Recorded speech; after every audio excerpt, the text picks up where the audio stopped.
नमस्कार मैत्रिणींनो, स्वागत आहे तुमचं आपल्या यूट्यूब चॅनलमध्ये। तर आज आपण सोयाबीनपासून एकदम भन्नाट अशी रेसिपी बनवणार आहोत। सगळ्यांना आवडणार इतकी अप्रतिम लागते मैत्रिणींनो। तो व्हिडिओ थोडाही स्किप न करता व्हिडिओ पूर्ण बघा आणि नक्की ही रेसिपी तुम्ही ट्राय केल्यानंतर एकदा जर बनवली ना तर तुम्ही आठवड्यातून नक्की दोनदा बनवून बघणार। म्हणजे तुम्हाला आठवण आली तेव्हा नक्की ही रेसिपी ट्राय करणार, तुम्ही बनवणारच 100%। तर झटपट होणारी आहे आणि कमी साहित्यात बनणारी आहे, पण एकदम टेस्टी लागते मैत्रिणींनो। तर इथे मी पाणी गरम करून घेतलेले आहे। आपल्याला सोयाबीन त्याच्यामध्ये टाकून घ्यायचं आहे।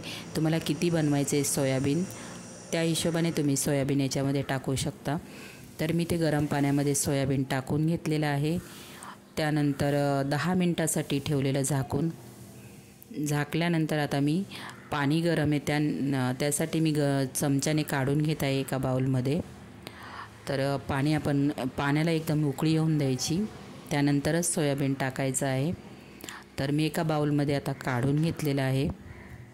आता त्यानंतर आपल्याला काय करायचं आहे, सोयाबीन 4 ते 5 पाण्याने मैत्रिणींनो स्वच्छ असं धुवून घ्यायचं आहे, कारण त्याच्यामध्ये जो फेस असतो तो पूर्ण निघून गेला पाहिजे। इतपत आपल्याला स्वच्छ असं धुवून घ्यायचं आहे। तर इथे मी 4 ते 5 पाण्याने स्वच्छ असं धुवून घेतलेलं आहे आणि नंतर आपल्याला त्याच्यामध्ये जे पाणी आहे ते पूर्ण आपल्याला पिळून काढायचं आहे। सोयाबीनमधलं पाणी, सोयाबीनमध्ये बिलकुलही पाणी नाही ठेवायचं। तर इथे बघा मी 4 ते 5 पाण्याने स्वच्छ धुवून झालेलं आहे। त्यानंतर एकदम कडक असं पिळून घेतलेलं आहे सोयाबीन मी, बिलकुल पाणी नाही ठेवायचं सोयाबीनमध्ये। तर बघा तुम्हाला किती बनवायचं त्या हिशोबाने तुम्ही सोयाबीन घ्या। या सोयाबीनमध्ये तुम्ही छोट्या सोयाबीनचा पण वापर करू शकता। इथे 2 प्रकारच्या सोयाबीन मिळतात, तर मी मोठी घेतलेली आहे। तर सोयाबीन स्वच्छ अशी धुवून पिळून झालेली आहे। त्यानंतर इथे मी काश्मीरी लाल मिरची पावडर टाकून घेतलेली आहे, धना जिरा पावडर टाकलेली आहे, मीठ टाकून घेतलेलं आहे आणि त्यानंतर आपल्याला चण्याचं पीठ टाकायचं आहे। मी इथे जवळजवळ 2.5 चमचे चण्याचं पीठ घेतलेलं आहे। तुमच्या हिशोबाने तुम्ही सोयाबीन किती त्याप्रमाणे घ्या। तर आपण जे सगळं साहित्य टाकलेलं आहे ते सोयाबीनला आपल्याला व्यवस्थित असं लावून घ्यायचं आहे, पूर्ण सोयाबीनला लागलं गेलं पाहिजे। तर मस्त लागते ना मैत्रिणी ही रेसिपी, नक्कीच तुम्ही ट्राय करून बघा। मला माहिती आहे तुम्ही एकदा बघितल्यानंतर नक्कीच ट्राय करून बघणार आहात। तर व्हिडिओ पूर्ण बघा, व्हिडिओला जराही स्किप करू नका। तर आपल्याला हे आता लावून आपल्याला 10 ते 15 मिनिट ठेवून द्यायचं आहे। मस्त लागतं, म्हणजे मस्त असं पूर्ण मसाले आपले सोयाबीनला लागतात। तर इथे मी पॅन ठेवून घेतलेलं आहे तर आपल्याला तेल टाकून घ्यायचं आहे। तर बघा इथे मी तेल टाकून घेतलेलं आहे। तेल टाकल्यानंतर याच्यामध्ये आपल्याला एक बटाटा टाकायचा आहे मित्रांनो, छान टेस्ट म्हणजे खाताना छान लागतं सोयाबीनमध्ये। तर तुम्ही नाही टाकला तरी चालेल, ऑप्शन आहे बटाटा। तर इथे बटाटे मी साल काढून घेतलेले, छान असे तुकडे करून घेतलेले, खूप मोठे नाही छोटे नाही, मीडियम असे बटाट्याचे तुकडे करून घेतलेले आहेत। तर आपल्याला तेलावरती मस्त असे तळून घ्यायचे आहेत। बघा मी तळून घेत आहे तेलावरती बटाटे, खूप असे ब्राऊन नाही करायचे, थोडासा कलर पलटला की आपल्याला काढून घ्यायचे आहेत ते। तर इथे बघा बटाटे थोडेसे कलर पलटलेला आहे। आता मी एका प्लेटमध्ये बटाटे आपल्याला काढून घ्यायचे साईडला। तर मी साईडला काढून घेतलेले आहेत आणि त्यानंतर ह्याच तेलामध्ये आपल्याला जी आपण मसाले लावून सोयाबीन ठेवलेली होती, काश्मीरी लाल मिरची पावडर, धना जिरा पावडर, मीठ टाकलेलं होतं, तर ते आपल्याला तेलावरती परतून घेत आहे। म्हणजे खूप अशी करपवायची नाही, थोडंसं त्याचा ओलसरपणा जाईपर्यंत आपल्याला परतून घ्यायची आहे तेलावरती। तर छान लागते तेलावरती परतून टाकले ना तर भाजीमध्ये मस्त लागते। तर इथे मी तेलावरती परतून घेत आहे, बिलकुलही चिटकत वगैरे काहीच नाही, आपण जे त्याला चण्याचं पीठ लावलेलं आहे मस्त। तर इथे बघा कमी गॅसवर आपल्याला परतून घ्यायची सोयाबीन, फुल गॅस नाही ठेवायचा, म्हणजे त्याच्यामध्ये जे शिल्लक पाणी राहिलेलं आहे आपल्याला चव पण वेगळी येते याने। तर आपली सोयाबीन मस्त अशी तेलावरती परतून झालेली आहे। तर आपल्याला ती पण साईडला काढून एका बाउलमध्ये मी आता काढून घेतलेली आहे ती, आणि त्याच पॅनमध्ये आपल्याला बघा तेल टाकायचं आहे। तर पहिलं तेल टाकले, बटाटे आणि सोयाबीन आपली फ्राय झालेली आहे।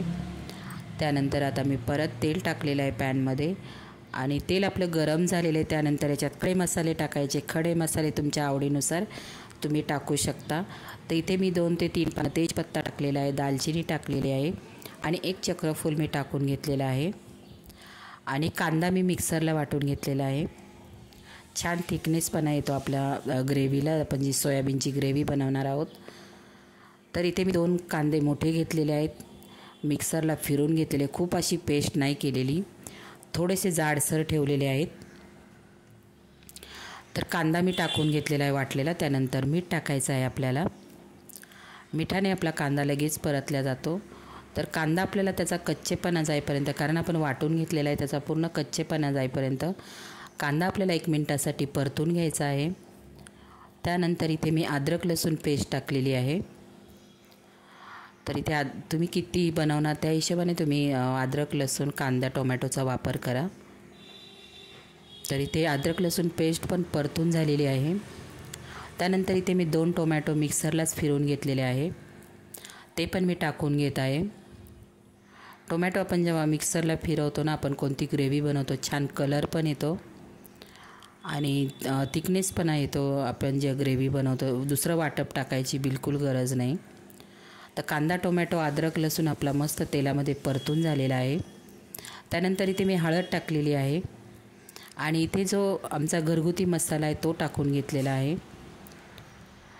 तर कांदा खोबऱ्याचा मसाला आहे तो मी 1.5 चमचा टाकून घेतलेला आहे, कारण आपण मिरची पावडर पण टाकलेली आहे.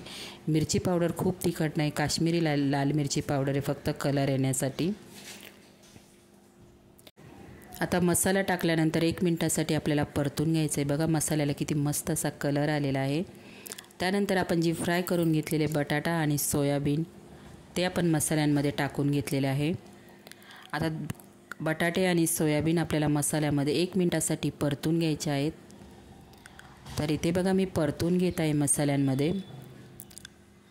तर 1 मिनिटासाठी परतून घ्यायचं आणि याच्यामध्ये आपल्याला तुम्हाला किती म्हणजे पातळ बनवायचं आहे की फक्त थोडंसं पाणी टाकायचं हे तुमच्यावर अवलंबून आहे, तुम्ही किती पाणी टाकायचं आहे. आता बटाटे आपले वाफून घेतलेले, सोयाबीन पण भिजून घेतलेली आहे आणि सगळं आपण व्यवस्थित परतून घेतले, त्याच्यामुळे जास्त शिजवायची गरज नाही. तर इथे मी पाणी टाकून घेतलेलं आहे. बघा मला खूप नाही, थोडंसं घट्टच ठेवायचे आहे. आणि बघा मैत्रिणींनो, कलर पण कसला अप्रतिम आलेला आहे. बटाटा नक्कीच टाका तुम्ही, बटाट्याने छान खायला पण छान लागतं. आपण तळून टाकला आहेत ना, मस्त लागतो बटाटा पण. तर बघा आपल्याला मस्त झालेली मैत्रिणींनो, खरंच तुम्ही नक्की एकदा ट्राय करून बघा. तुम्ही चपातीसोबत अगदी गरम गरम भातासोबत भन्नाट लागणार. तर मस्त अशी उकळी पण आलेली आहे. आता आपण झाकण ठेवून 1-2 मिनटासाठी जे मसाले सोयाबीन बटाटा सगळं मिक्स झालं पाहिजे व्यवस्थित, त्याच्यासाठी आपण झाकण ठेवून 1-2 मिनटासाठी शिजवून घेणार आहोत. मैत्रिणींनो, कसा वाटला व्हिडिओ लाईक शेअर आणि सबस्क्राईब करायला प्लीज मैत्रिणींनो विसरू नका.